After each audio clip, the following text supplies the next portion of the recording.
Welcome back to Rocky Mountain Prepper. I'm Bellum, and today we are doing the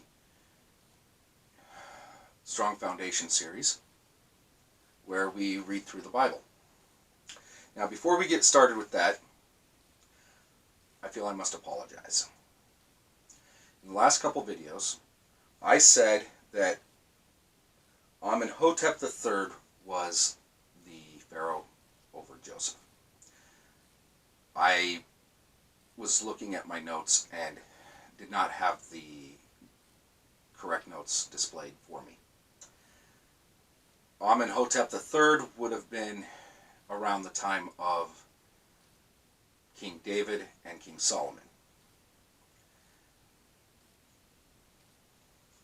I'm not an Egyptologist, and I do not play one on YouTube.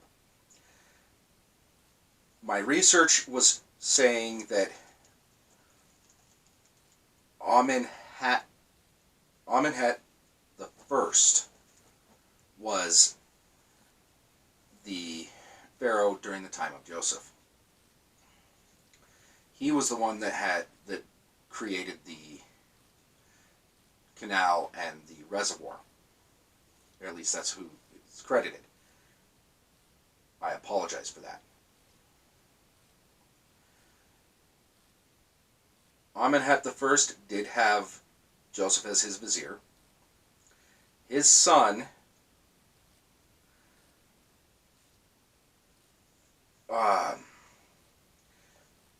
took the throne when his father was assassinated.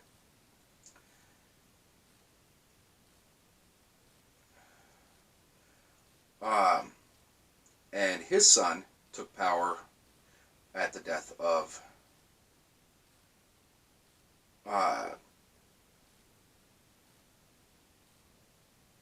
I cannot pronounce his name. Amenhotep's grandson was Amenhotep II. He took the throne from his father after 35 years of ruling, and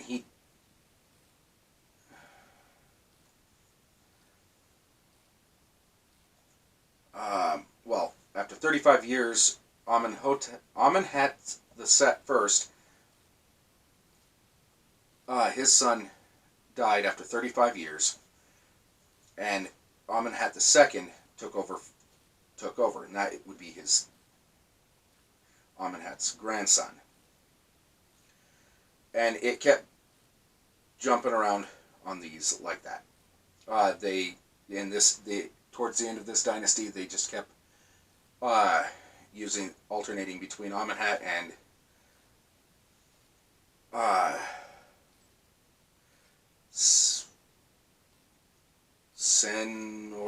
Senusret.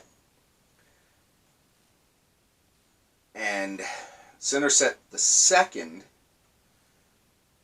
which would have been Amenhotep I's great-grandson, would have greatly mistrusted the Israelites at that point, because he wouldn't have known Joseph personally. He would have known the stories, but he wouldn't have trusted the Israelites, who were at the time growing in great numbers. By Amenhotep IV, they would have had no knowledge of Joseph. And I believe that is the pharaoh who initially enslaved the people of Israel. So, last time we were here, we finished Genesis. Israel, also known as Jacob, died and was buried up in Cana, in the cave that is next to the field of Machpelah. They had a grand funeral for him. He was embalmed in the Egyptian style, because Joseph had the funds to do that. And the inhabitants there said it must have been a great Egyptian prince who died. Then Joseph lived, and when he was dying, he had his family swear that when they left, they would take his body with them. And the archaeology actually bears that out. In Avaris, they did have, there was a tomb, an Egyptian tomb, very small pyramid. Inside was a statue that most people believe was Joseph, because it was not an Egyptian statue. And the body was removed lovingly. It wasn't destroyed. There was no evidence that anything but a loving removal occurred. And so they honored his wishes, and when they left, they took his body with them. All right, so we've got the little bit of historical housekeeping taken care of. Again, I am sorry about that. We are now ready to start the book of Exodus. This is one of my favorite books of the Bible. Because in here, in this book, it shows God going to war against the Egyptian gods. And I have notes on what they did, what each plague did towards each of the various Egyptian gods. In my opinion, those Egyptian gods were demons. And when God did the plagues, he did the plagues to show he has power over this, but he also killed the demon responsible for that. I also have some notes saying which Pharaoh was responsible for which part in the Exodus. And when we get to that, I will let you know. I do have the correct Pharaoh written down in my notes for this section. So I promise I won't get that one wrong. I'll double check before I get there. Alright, so if everybody's ready, please get out your own Bible. Do not trust what I read. Go through your own Bibles, please. Read your own Bible. Use your Bibles. If you don't have a Bible, find a church and ask them for one. I have not yet found a church that would refuse to give a Bible to anybody. At my church, they would ask you if you want a study Bible or just one of the Bibles they have in the pews. And if you say a study Bible, they've got a couple options for you. If you want just one that they have in the pews, they have a couple options of those. They will give you, every church in America will give you a Bible. I'm pretty sure in Europe and Africa, the churches there will give Bibles too. Bibles are easy to come by. If you don't want to ask someone for them, they are not expensive. Amazon sells them pretty cheap. That you can get them at any bookstore. My point is, please read for yourself. Read His Word. Don't just take my word for it. Don't just farm it out. Study your own Bible. That way, if you're in church and the pastor says something that doesn't seem right according to the Word, you can talk to him about it. I know my pastors tell us all the time, if you don't agree, if you think that I screwed something up in the sermon, let me know. We'll talk about it. And if I am wrong, I'll correct it. I'll even tell everybody in the next week. Pastors are held to a higher standard, yes, but just read your own Bible so you know what's in there. I love reading the Bible. That is why I'm here doing this. I read the Bible. I read it constantly. Every night before I go to bed, I read the Bible. I'm actually reading a little ahead of what I read to you guys. Just read the Bible. Do some research too. find the historical context yourself. The Smithsonian has stuff on their website on all the Egyptians. You can do your own research, figure it out for yourself. It is a very good thing to do. Never trust what any one person says. I like to throw the history in there because that gives us historical context. Because if you know the Pharaoh, you know the rough year, and you can correlate that to other events in history. Like right around the time of the Exodus, the Greek island of Santorini was exploding. I have to look that up. I have to do a little bit more research because when we get to the plagues, I might be using that for some explanations of that. It is very good to put historical context with what he said, because God told us what to put in. There are lots of different authors of the Bible, but all of it came from God. He told us what to do. Genesis, he told us. This is what he told Moses. This is what all happened here. Moses wrote it down. Exodus, up until Moses was actually grown up, at that point in the Bible, God was telling him what had happened. And after that, Moses knew what had happened. So it was more him documenting the history of it. So it's not just about what God said. God told him to write this stuff. But a lot of this is observational history. Moses witnessed much of what he put into the first 5 books. Other than Genesis, he witnessed it, and he wrote it. And it was copied very diligently by the scribes. This is God's word. God wanted it done. God told us how to do it. He told us what to put in it. There's a lot of little things in here that make it not just the broad picture. God is a God of every little detail. And he shows that in here. The little details that are put in are just amazing.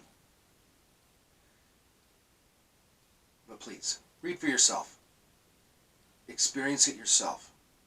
I am here putting this on the internet so I can guide you through the Bible study. Give you the historical tidbits that I know of. And the military aspects of it. I mean, Moses was a military genius. Some of the stuff he does in here was brilliant. He ended up organizing the army. He didn't use it, per se, because it wasn't until Joshua was leading that they went into the Holy Land, because they screwed up. But Moses used that time, the 40 years that they were in the wilderness, which it talks about, but he used that time to turn a bunch of former slaves into an army that could conquer. Yes, God helped. God helped immensely, because there were giants in the land. And I don't know about you, but I don't want to fight a giant. A single one. Much less a whole race of giants. They were all there. When you get towards the end of Numbers, they sent in spies. And they actually said we were like grasshoppers to their eyes. Meaning they were tiny compared to these giants. And there were a lot of them. Yeah, it scared the people. But that's why they wanted to oust Moses and ended up spending 40 years wandering the desert. But this is God's word. Read it for yourself. I will guide you through it. Read along with me. I encourage you. There's a lot in here. And honestly, I don't understand most of it in the first couple readings. Read through it over and over. The more you read it, the clearer it gets. But let's get started here. I'm going to take a drink before we start because my mouth is getting dry already. All right. Exodus 1. That would be Hebrew Shemot 1. And these are the names of the children of Israel who came to Mitzrayim with Jacob, each one with his household. Reuben, Simeon, Levi, Judah, Issachar, Zebulun, and Benjamin, Dan and Naphtali, Gad and Asher, and all those who were descendant of Jacob were 70 beings, as Joseph was already in Mitzrayim. And Joseph died, and his brothers, and all of his brothers, and all that generation. And the children of Israel were fruitful and increased very much, multiplied and became very strong, and the land was filled with them. Then a new sovereign arose over Mitzrayim who did not know Joseph. We had already discussed that. It was Amenhat the fourth. And he said to his people, "See, the people of the children of Israel are more and stronger than we." You remember the story of Abraham with 318 of his household. His servants went to war against the giants that had taken Lot prisoner. Yeah, they didn't stop the tradition of training. These were not people you wanted to mess with. So they were stronger than them. I mean, it was like having a whole village full of special forces personnel that taught their kids everything. Yeah, that's a scary thought. Come, let us act wisely towards them, lest they increase, and it shall be, when fighting befalls us, that they shall join our enemies and fight against us, and shall go up out of the land. And so they set slave masters over them, to afflict them with burdens. And they built for Pharaoh the cities of Pithom and Ramesses. Now, those two cities, so Pithom and Ramesses, it's debated amongst the Egyptologists. Some of them say that they were just store cities. Some say they were military cities. Yes. At the time, well, by the time of the king Tutmosis the First, they actually were building armies massively. And that's about this time here, when they were fully slaves and building these cities. One of the cities is Avaris, is known now as Avaris. They renovated it. It could be Ramesses or it could be Pithom. We're not sure. And they think that the two cities were connected. Now, Ramesses can mean different things. It's, yes, the name of a pharaoh. But it's also not. It is Ra Ra brings up. Ra draws up. Moses was not. That's part. The English Moses is part of the Egyptian name. Ramesses is Ra draws out. Here, let me look at this note. They might have actually called it. Called him in the court. Happy Moses,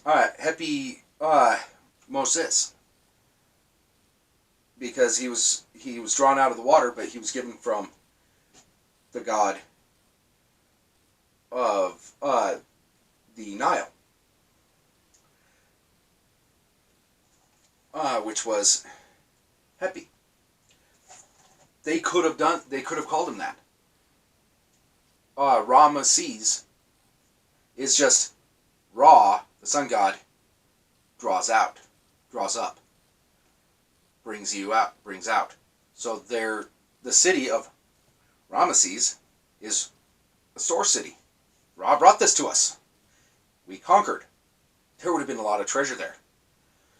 Now, there are, it would be like, these two cities would be like Fort Knox today. You have a huge military installation, storehouses full of military hardware. Yes, that is it at Fort Knox as well. And you have the gold at Fort Knox. Yes, there is gold there. Don't know how much. I went to basic training there.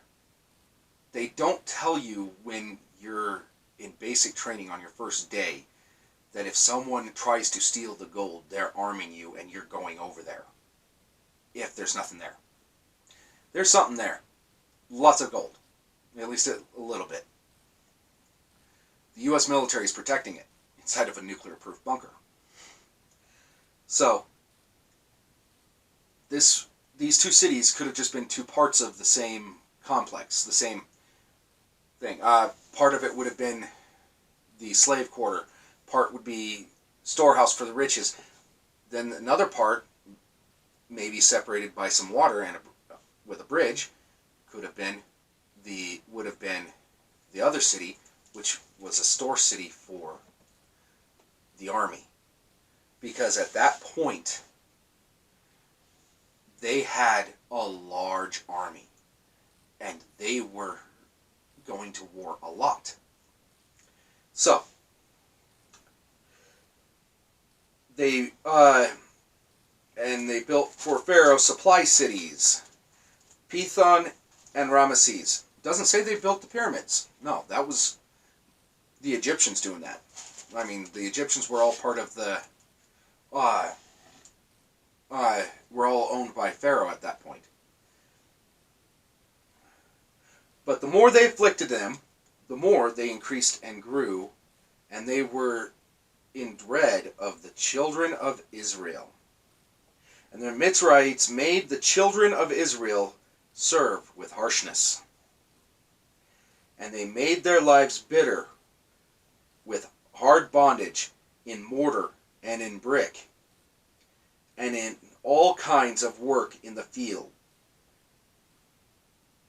All their work which they made them do was with hardness.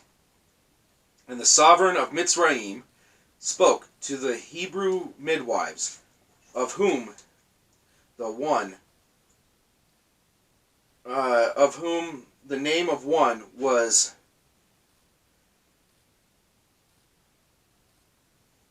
Shipra, and the name of the other Puah. And he said, when you deliver the Hebrew women and see them on the birth stools, if it is a son, then you shall put him to death. But if it is a daughter, then she shall live. But the Mitzrayites feared Elohim, or the midwives, feared Elohim, and did not do as the sovereign of Mitzrayim commanded them, and kept the male children alive. So the sovereign of Mitzrayim, the Pharaoh, called for the midwives and said to them, "Why have you done this, and keep the male children alive?" And the midwives said to Pharaoh, "Because the Hebrew women are not like the Mitzrayite women, for they are lively and give birth before the midwife comes to them." I hope you guys get that. I think it's kind of funny. Pharaoh's trying to tell them, well, just kill the boys. And they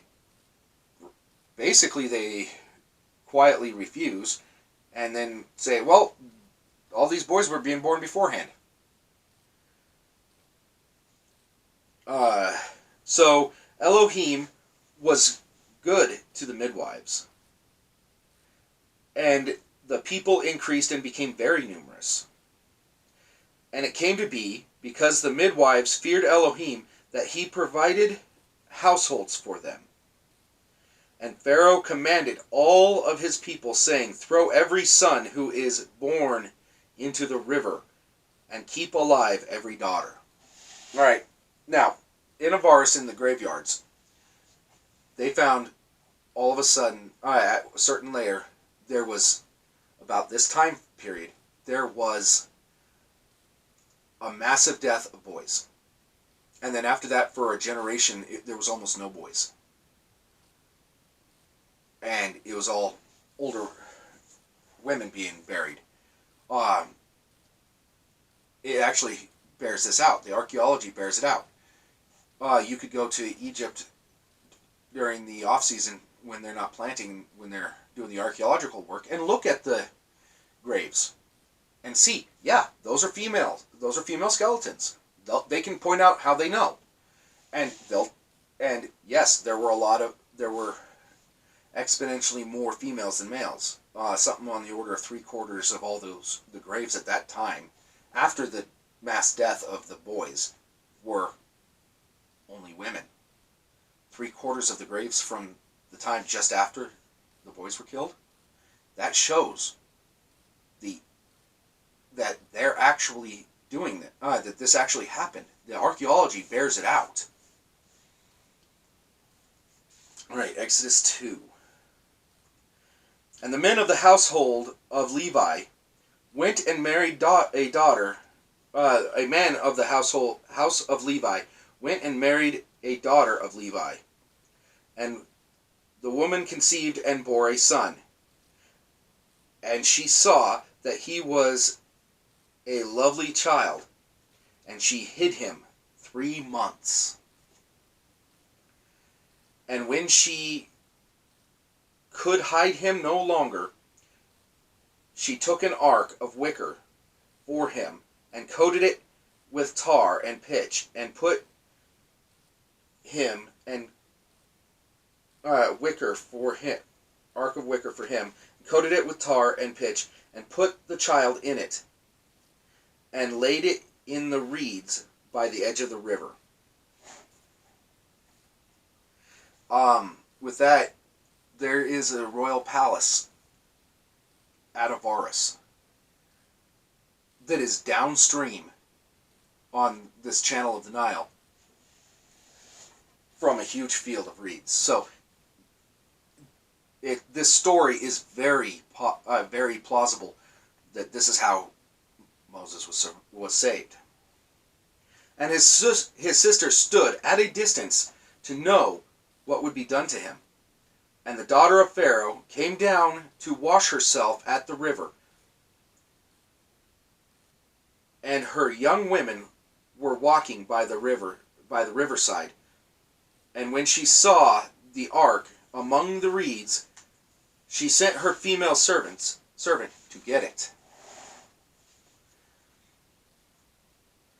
And to get it and open it, and saw the child, and see the baby wept. So she had compassion on him. She said, "This is one of the children of the Hebrews."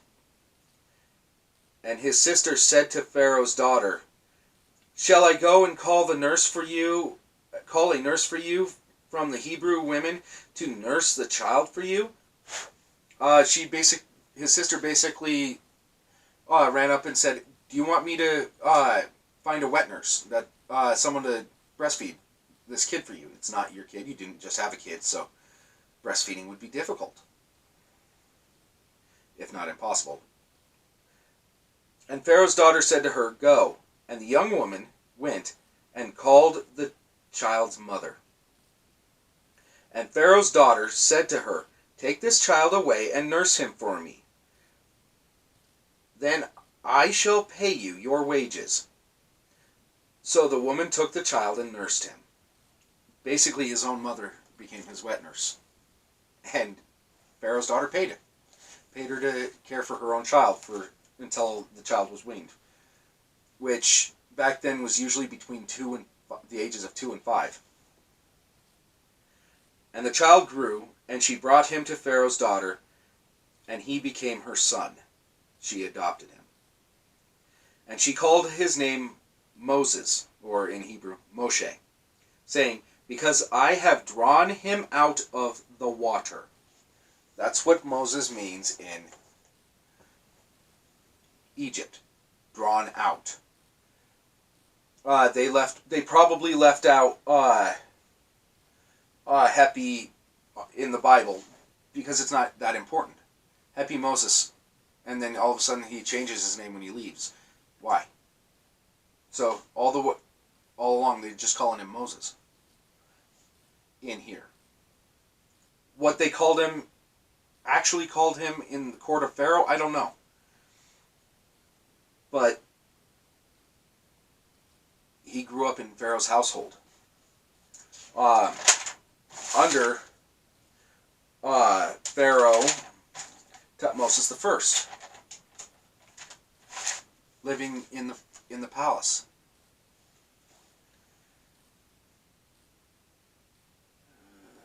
And in those days it came to be, when Moses was grown, that he went out to his brothers and looked at their burdens, and he saw a Mitzrayite strike a Hebrew, one of his brothers. So he turned this way and that, and when he saw no one, he struck the Mitzrayite and hid him in the sand. He killed him. Moses had anger issues. And he went out the second day and saw 2 Hebrew men fighting, and he said to the one who did the wrong, why do you strike your neighbor?" And he said, Who made you a head and judge over us? Do you intend to kill me as you killed the Mitzrayite?" And Moses feared and said, "Truly, the matter is known." And Pharaoh heard of this matter, and he sought to kill Moshe. But Moses fled from the face of Pharaoh, and dwelt in the land of Midian. And he sat down by a well. And the priests of Midian had 7 daughters, and they came and drew water, and filled the troughs with water, troughs to water their father's flock. But the shepherds came and drove them away. Then Moses stood up and came to their rescue, and watered their flocks. And they came to Reuel their father, and he said, "How is it that you came so soon today?" And they said, "A Mitzrayite rescued us from the hand of the shepherds, and he also drew enough water for us and watered the flock." And he said to his daughters, "And where is he? Why did you leave the man? Call him, and let him eat bread." Basically, these ladies' dad wanted to thank Moses. And Moses agreed to dwell with the man, and he gave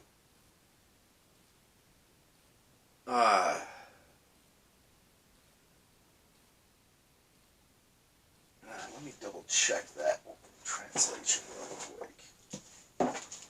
I apologize. This, I should have checked on this before.